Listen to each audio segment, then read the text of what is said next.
We're back, people, and today we're bringing on film on Vic Fangio's defensive scheme, really focusing on how he's looked up to the midseason in his first year as the Miami Dolphins defensive coordinator. And while I think it started a little bit slow, which I think is to be expected, installing this defense, it's the first year.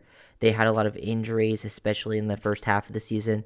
They started to get healthy. The players clearly were looking more and more comfortable, especially the off-ball linebackers stopping the run, everyone playing at a higher level. And then you could see how this defense could be elite this second half of the season. I really do expect them to take off. And while they struggled a lot, I think even in the Chargers game, the defense was not good overall. But Fangio had a couple big-time calls, which I think helped seal the game away, especially with his pressures. I think that's where he's been his best at all year, bringing some of these sub-pressures. Dolphins, this is called nickel slug in the Fangio defense. The nickel ends up blitzing here. Holland comes down and replaces and matches the number 2. They slide the protection to the right, and that gets Kohu to come in unblocked. Just a perfect play call in a third down situation. Really, really nice to see. As you can see what they do with the defensive line here. Everyone sort of slants to this side of the field, and they slide their protection to the right, which gets a 1-on-1 here, 1-on-1 here. And now Kohu is just going to come in unblocked, and he makes a great play on Herbert. And that was a huge stop in the game after, I believe it was after an interception that they threw. And then they scored right after. So just big-time calls in the right moments, especially early on, was really good by Fangio. Dolphins bring pressure on this final drive. This is the final drive of the Chargers game. They had 2 big sacks to really seal this one away, just bringing the pressure. Like I was saying earlier on in the season, I think Fangio realized that was the strength of this defense and what it was able to do. And they show some pressure here, which I like. They have Baker sort of creeping up. They've done this a lot this season where he creeps up, occupies an offensive lineman, and then it allows the defensive lineman to work some stunts here. Sealer crashes down, and he just destroys his guy off the ball.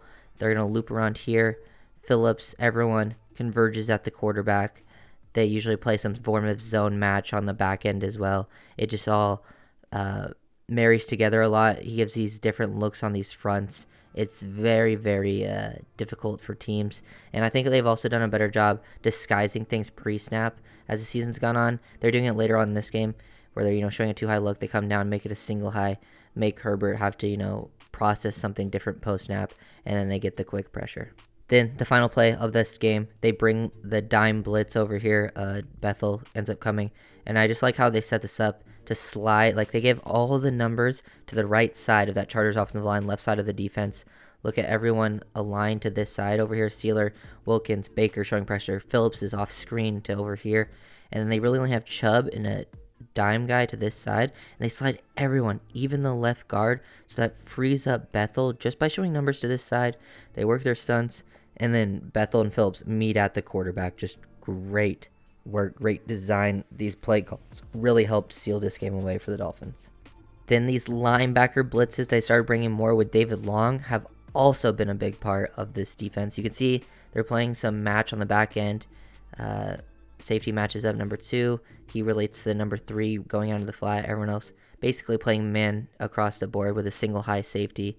And then you just bring the perfectly timed pressure here. Ends up working out. The left guard, you occupy him with a 2-eye right here. And his first step is to the inside, so he kind of matches that. And it gets Long to come in free.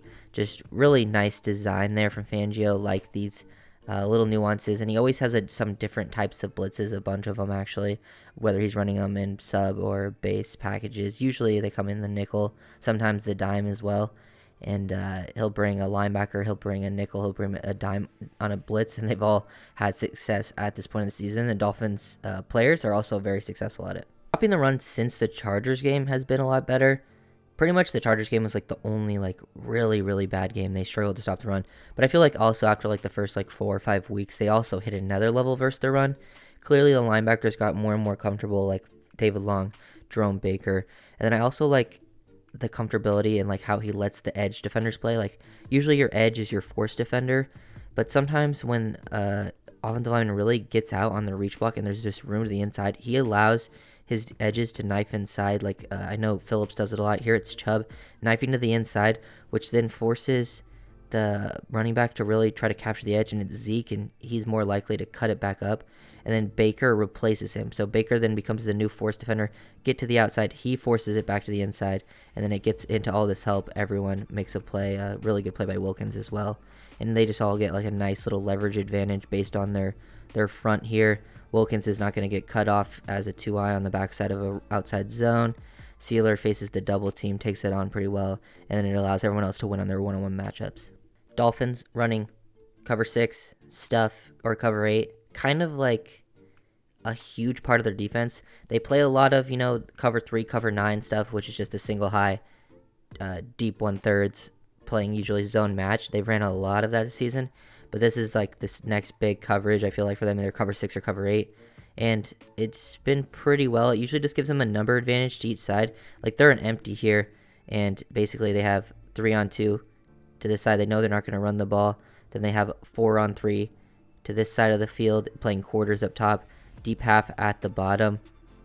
They match the tight end down here. He has the number 1 if he breaks outside, and he's preparing for this breakdown here. And I said that wrong. They're playing quarters to the bottom and deep half to the top, so this is cover 8. But then he breaks on this. You can just see the technique he allows the safeties to play with, playing some top down.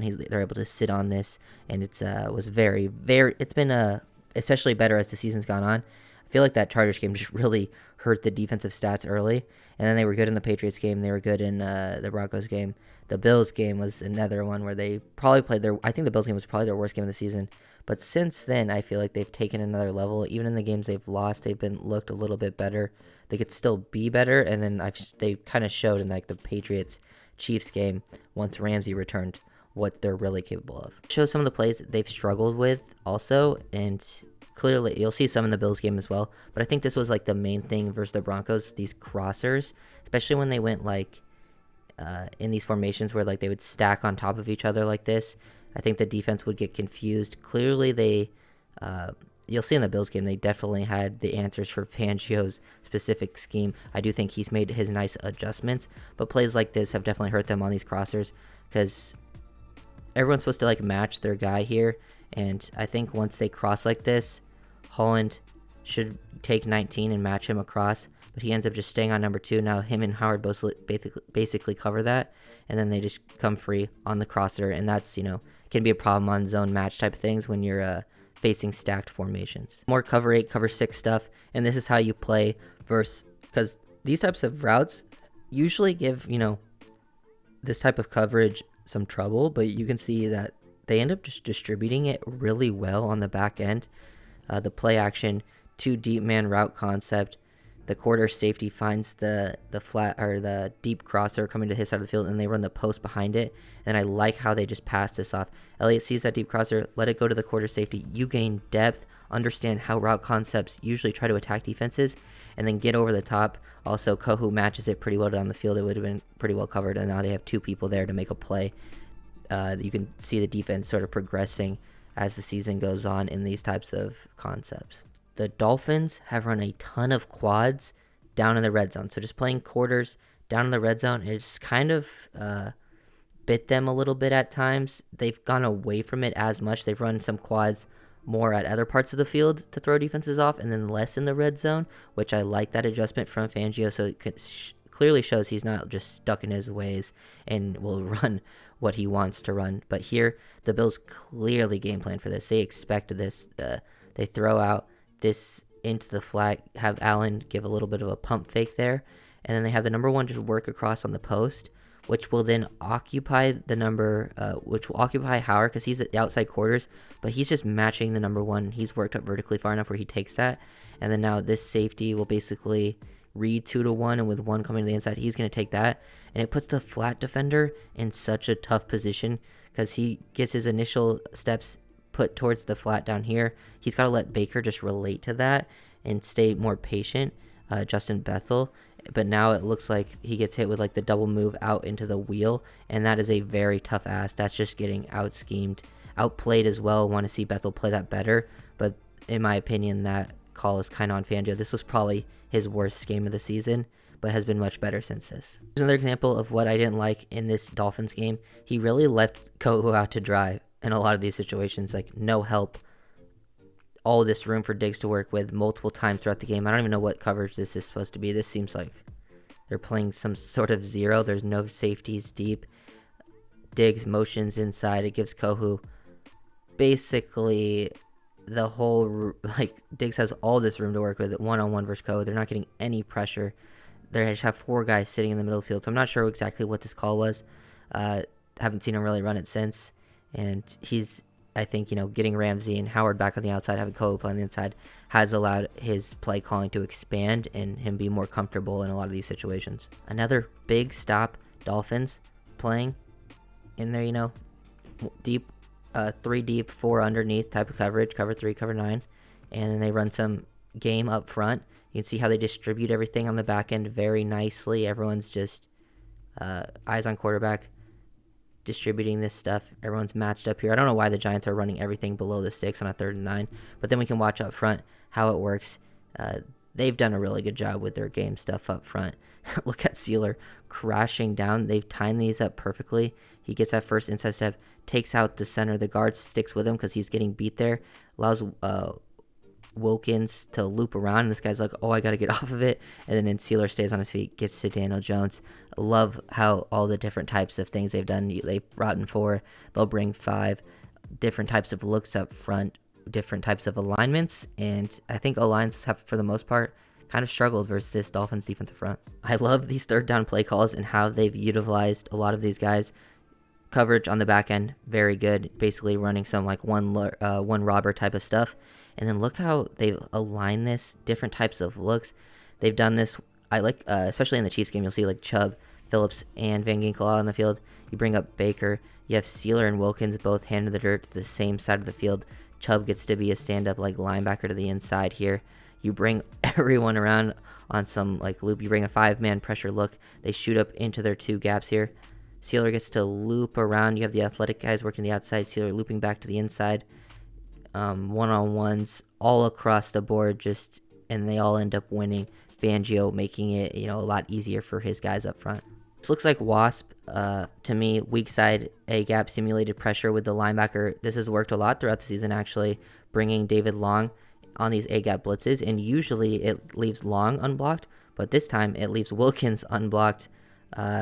Just puts a lot of these offensive linemen in a because this guy first step is the outside, thinking Van Ginkel is going to come off the edge on a pressure, so he's taken out of the way, and it leaves the guard one-on-one decide like, hey, do I block Long? Do I block Wilkins? This time he blocks Long. Usually they block the defensive tackle, but it leaves Wilkins unblocked to the inside. Great way to scheme up some pressure. I think this Chiefs game was my favorite game from Fangio. You get the whole defense healthy. They had a bad first drive. They clearly got like out prepared in that like the first 15 game script type situation. This is literally play 16 of the defensive game, and this is where I feel like they kind of started to take over, and they do some good work up front with their twists, their stunts, things like that. The coverage on the back end, they did a great job with their calls, like not changing too much, but really allowing you to double Kelsey to both sides of the field, allow this safeties to like tricks down, basically find the number 3 on this side of the field. They're able to distribute things on the back end, and then they work some game up front, which throughout the game, it would leave either, a defensive lineman, a linebacker unblocked towards Mahomes and just made him forcibly have to escape the pocket all throughout the game. The next play, you get to see the Dolphins running quads. They ran quads more throughout this game to get good looks versus Kelsey. They did out of dime. It would leave one-on-one. They were not scared. Like, I think having Howard and Ramsey back made them be like, oh, I'm not afraid to face it one-on-one, especially versus the Chiefs receivers. Get some work on the middle of the field.